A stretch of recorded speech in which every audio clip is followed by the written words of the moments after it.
The Orlando Magic selects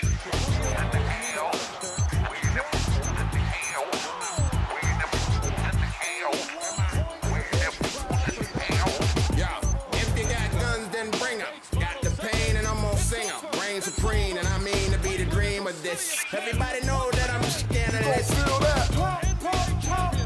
Make them drop, drop, drop. Pop, pop, pop. Make them drop, drop, drop. Make it feel. Bonjour et bienvenue à tous dans ce 50e épisode des NBA Stories. Démarrons ce numéro en remerciant tous ceux qui ont fait preuve de générosité pour soutenir notre travail. Si vous désirez également supporter les NBA Stories, vous trouverez dans la description un lien pour offrir un don. Nous sommes fiers de vous présenter aujourd'hui le lancement de notre page Instagram. Nous vous proposerons sur celle-ci des flashbacks sur l'histoire de la NBA, des jeux concours, mais surtout des bandes annonces des futurs épisodes des NBA Stories pour en être tenus informés en avant-première. Alors cliquez sur le lien en description pour nous suivre sur Instagram et soutenir notre projet. Merci à tous. Vous avez été très nombreux à nous demander de réaliser un épisode sur Tracy McGrady. Comment cela peut-il en être autrement? Si sa carrière ne fut pas un long fleuve tranquille, celui que l'on surnomme T-Mac a marqué les esprits et reste l'un des joueurs les plus iconiques de sa génération. Sans plus attendre, sortez vos plus beaux posters et voyagez avec nous à la découverte de Tracy McGrady ou l'heure de gloire de T-Mac en NBA.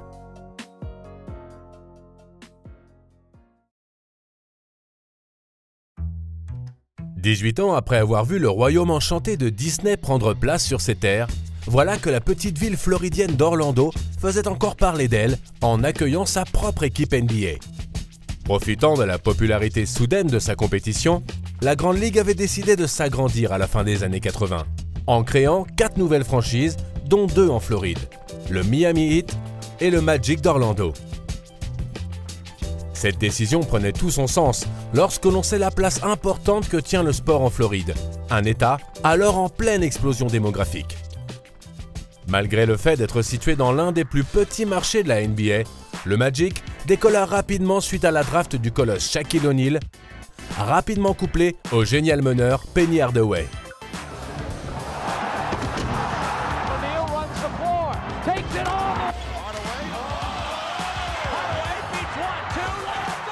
Jeune et virevoltant, le Orlando Magic n'en finissait pas de surprendre et parvint même à atteindre les finales NBA moins de 10 ans après sa création.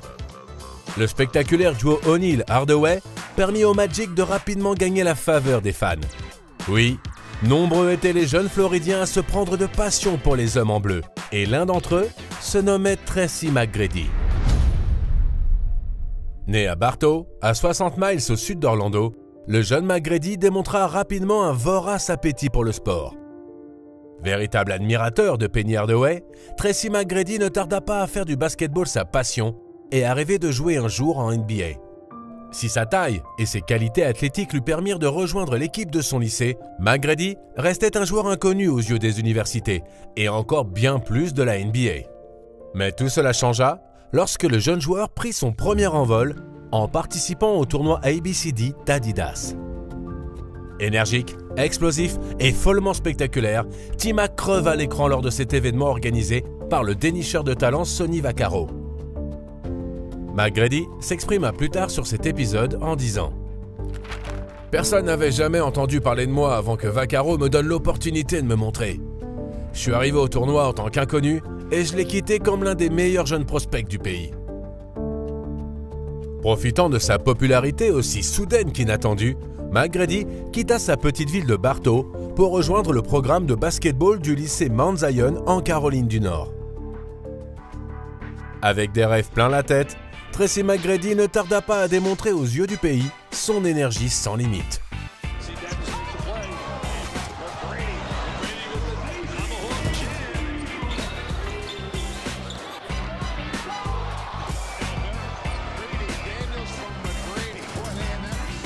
Avec une moyenne de 27,5 points, 8,7 rebonds et 7 passes décisives par match, Tracy McGrady s'imposa désormais comme l'un des prospects les plus convoités du pays. Et malgré les paroles du commentateur Dick Vitale à son égard, le jeune ailier s'imaginait déjà plus loin que les lycées, bien plus loin. gymnasium today is thinking solely, I will make it to the next level. And there is nothing wrong with having a dream and to pursue a dream. But there's reality to deal with as well. And the reality and the numbers are against. I'm a lottery pick. I might make like $3 million a year, and hopefully I probably have a shoe contract. Or if I'm not a lottery pick, maybe $900,000 a year with a shoe contract. Alors que rejoindre la Grande Ligue directement depuis le lycée était rarissime, les drafts de Kevin Garnett en 1995 puis de Kobe Bryant l'année suivante brisa les codes en vigueur. Désormais, rejoindre la NBA sans passer par la case universitaire n'était plus vu comme une chimère inaccessible, mais comme une ambition que Tracy McGrady avait d'ores et déjà épousée. Garnett, 2 years and he NBA All-Star. Kobe, 18 years old and won the slam dunk contest, so it's possible that I could do some of those things. Si rejoindre une université était bénéfique pour sa formation sportive, une blessure ou une méforme sur les parquets pouvait également lui fermer les portes de la NBA et ses millions de dollars. Issu d'un milieu défavorisé, McGrady n'avait plus qu'un seul but, rejoindre la Grande Ligue. If I'm a top 15, I just can't see myself turning that down. If they say I could be a top 15 draft pick, I can't turn that down. With Coach Hawkins and my parents, I thought it would be the best decision for me and my family, and I will make myself eligible for the 1997 NBA draft. Avant même de poser un pied dans la Grande Ligue, il était déjà considéré comme une sensation et les équipementiers se bagarrèrent pour obtenir ses services. Après être passé à côté de Kobe Bryant, Nike fit des appels du pied à McGrady, qui décida finalement de signer avec Adidas, faisant de lui un multimillionnaire avant même de pouvoir acheter de l'alcool. La pression était toujours plus lourde sur les épaules de Tracy McGrady, qui se devait de confirmer son talent dans la compétition si difficile qu'est la NBA. Mais à ce stade de sa vie, rien ne pouvait ébranler son optimisme et sa confiance en lui à l'approche de la draft 1997. Pourtant, son cœur battit de plus en plus vite lorsque les franchises passèrent leur tour sur lui en ouverture de cérémonie. The San Antonio Spurs select Tim Duncan. The Boston Celtics select Chauncey Billups. The Vancouver Grizzlies, the Denver Nuggets, the New Jersey Nets, the Golden State Warriors. With the 9th pick in the 1997 NBA draft, the Toronto Raptors select Tracy McGrady from Mount Zion Christian Academy. So is he ready? Well, I think you make a deal with the devil. I think you're always better off living your own age. He's a good feeder and he's a good ball handler. He's got moves off the dribble, but I don't know if any kid's ready to go in that league. Like Kobe Bryant, Tracy McGrady was a relatively unknown player after your junior year. Now you're sitting up here, the 9th pick in the draft. How did your life change and why? It changed because, I just like to thank God first, and I had a lot of people supporting me, and I really worked hard to get to the particular point that I'm at. Si Kobe Bryant avait trouvé sa maison en NBA en formant un duo avec Shaquille O'Neal sous le maillot des Lakers, McGrady ne fut pas aussi chanceux pour son arrivée au plus haut niveau. Voilà qu'à 18 ans seulement, le jeune joueur quitta la chaleur du sud des États-Unis pour rejoindre le froid du Canada. Malgré la décision de la NBA de s'implanter dans le pays à la feuille d'érable, les deux franchises de Vancouver et Toronto n'attiraient pas les foules, et tous les joueurs de la Ligue étaient rebutés par l'idée de s'y installer. À bien des égards, la toute jeune franchise des Raptors était l'une des pires destinations pour le diamant brut qu'était Tracy McGrady. Ne jouant que très peu lors de sa première année en NBA, l'ailier s'exprima plus tard sur cette période en disant « Mon année rookie était un véritable enfer. J'étais un jeune frustré et isolé dans une ville qui m'était complètement étrangère. Je passais tout mon temps libre à dormir. » My first year was just a tragedy, though. I felt like, I was out on the boat by myself. I didn't have any help. And when Butch took over, he started teaching me the game a lot more. And I started understanding the game. La venue en fin de saison du coach Butch Carter permit à McGrady de retrouver le sourire. L'entraîneur augmenta petit à petit le temps de jeu du jeune ailier, sous la condition que ce dernier redouble d'efforts. Get physically bigger and stronger and, just continue to work hard, have a good work ethic. Alors que l'arrivée de McGrady en NBA ne démarra pas sous les meilleurs auspices, le destin lui donna un magnifique coup de pouce lorsque l'un de ses cousins éloignés le rejoignit à Toronto, un certain Vince Carter. I'm excited. I had a great workout out there and got an opportunity just to see the city, and I also have a cousin out there playing, so it makes it an experience of a lifetime, and I'm really looking forward to it. McGrady on the run. McGrady down the lane. He dunked him with the right hand. Vince Carter. Nice pass. Did hit the rim. McGrady takes it up and go. Alors que les Vancouver Grizzlies étaient à l'agonie, les Toronto Raptors connurent une explosion soudaine de popularité grâce au jeu spectaculaire de Vince Carter, sacré rookie de l'année. Les Raptors firent ainsi un bond spectaculaire dans la conférence Est et le temps de jeu de Tracy McGrady fut toujours croissant. Son style de jeu lui valut d'être comparé à Scottie Pippen, l'ancien lieutenant de Michael Jordan, un rôle que tenait désormais McGrady auprès de la sensation Vince Carter. Si les Raptors étonnaient sur les parquets, l'idylle entre Carter et McGrady toucha rapidement sa fin. Persuadé de pouvoir être la star d'une équipe et non pas un second couteau, Tracy McGrady décida de ne pas immédiatement renouveler son contrat au Canada. Ses 15 points et 6 rebonds de moyenne par match attirèrent l'attention de plusieurs franchises, telles que les Chicago Bulls et le Orlando Magic.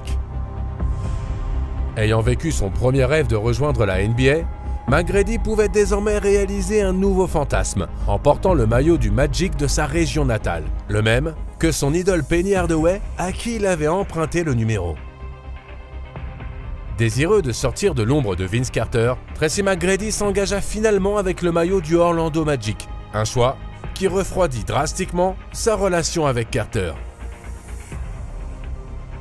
I mean, I hated Vince. I hated to leave you, but it's a business, baby. I hated to leave, but you know, I had to do what's best for me. It hurt a little bit, you know, but that's the way it goes, and you know, I slept on it. It's over with now. It was a tough decision to leave, but going home, playing in front of the hometown, because I grew up in that area, right? Yeah, for sure. So now that I look back, it's all over. I wish I had stayed, man. Si les fans de basketball peuvent réécrire l'histoire en se demandant ce que le spectaculaire duo Carter-McGrady aurait pu devenir, il reste difficile de donner tort à un jeune Tracy McGrady en pleine explosion. Rejoignant le Magic en compagnie de Grant Hill, la blessure de ce dernier confia les clés de l'équipe dans les seules mains de T-Mac. Loin était l'époque du jeune talent frêle et frustré. Oui, l'heure était pour McGrady de secouer toute la NBA. Here really, McGrady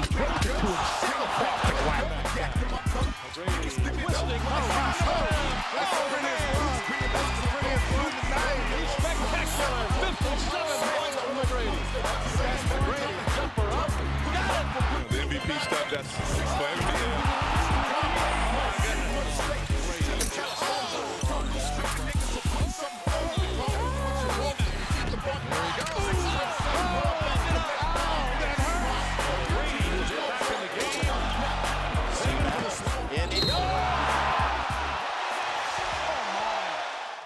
Passant de 15,4 à 26,8 points de moyenne entre les Raptors et le Magic, T-Mac avait démontré qu'il pouvait être un franchise player malgré son jeune âge.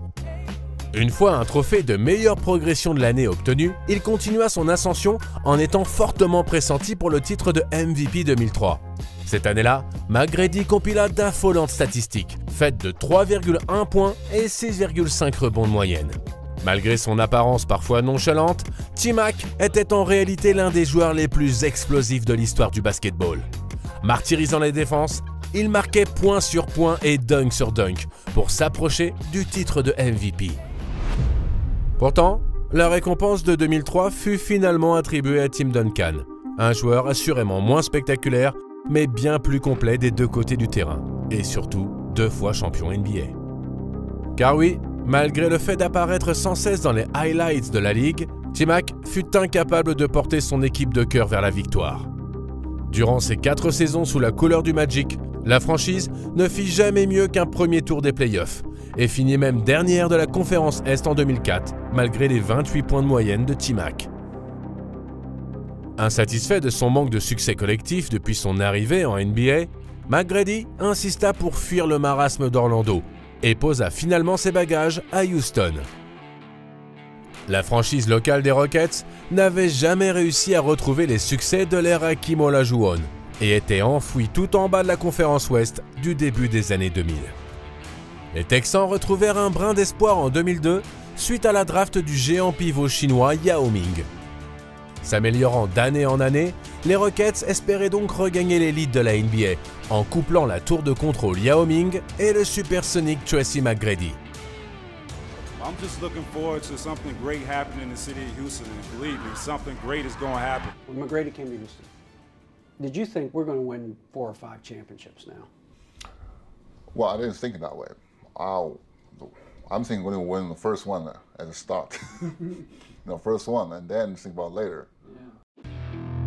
Malgré l'optimisme des deux stars, le début de saison des Rockets fut loin d'être une balade de santé, l'équipe perdant 17 de ses 33 premiers matchs.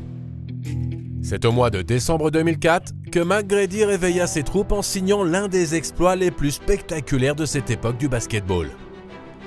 L'équipe de Houston affrontait alors le voisin texan des San Antonio Spurs, un mastodonte ayant gagné 2 des 5 dernières finales. Bien mieux en jambes, les Spurs créèrent une avance de 8 points à 42 secondes de la fin du match et s'approchaient grandement de la victoire. C'est alors que Tracy McGrady pénétra dans la zone, cet état de transe que les sportifs expliquent ressentir, composé d'une alchimie parfaite entre l'esprit et le corps. Impuissants, les Spurs ne purent qu'admirer 35 secondes de pur génie, durant lesquelles T-Mac écrivit l'histoire.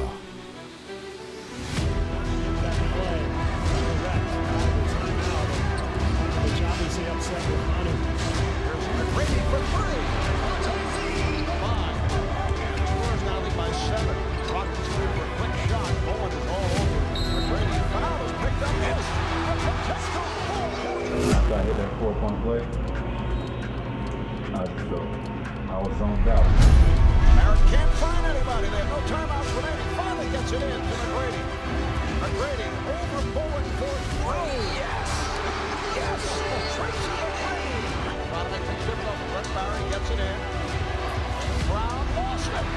Here comes McGrady. No timeouts remaining. McGrady for the win. Yes! 1.7 to go.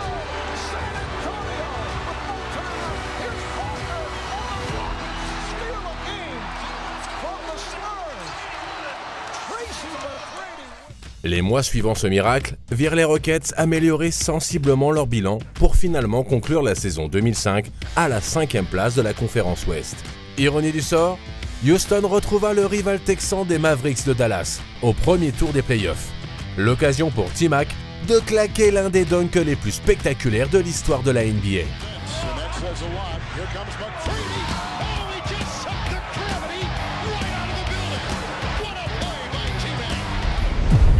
Malgré un grand Tracy McGrady, les Rockets se firent finalement éliminer en 7 matchs, haut en intensité. 8 ans après son arrivée en NBA, T-Mac n'était toujours pas parvenu à dépasser le premier tour des playoffs. Malgré son manque de succès collectif, ses actions spectaculaires et son charisme indéniable lui permirent de faire de lui l'une des plus grandes vedettes de la Ligue. Oui, mais voilà, la courte mais intense heure de gloire de Tracy McGrady en NBA touchait désormais à sa fin. Si la première saison du duo T-Mac-Yao Ming était prometteuse, la suite le sera beaucoup moins. Les blessures s'acharnèrent sur les deux stars et les Rockets finirent la saison 2006 avec un bilan famélique. L'équipe texane retrouva les playoffs en 2007, mais cela ne fut qu'une déception de plus pour McGrady, qui n'arrivait toujours pas à dépasser le stade des premiers tours des playoffs. I said, this team is going to go as far as I take them, and I tried my best. I tried, man. I just, maybe I could have made an extra play here. Maybe I could have got those loose rebounds. that we needed in the fourth quarter that we didn't get down the stretch of the game. Maybe I could have did more, but it didn't happen. I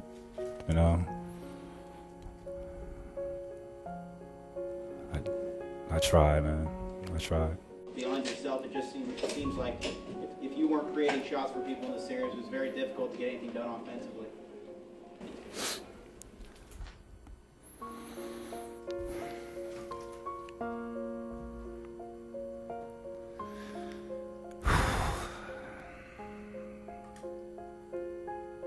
I can't do it, man.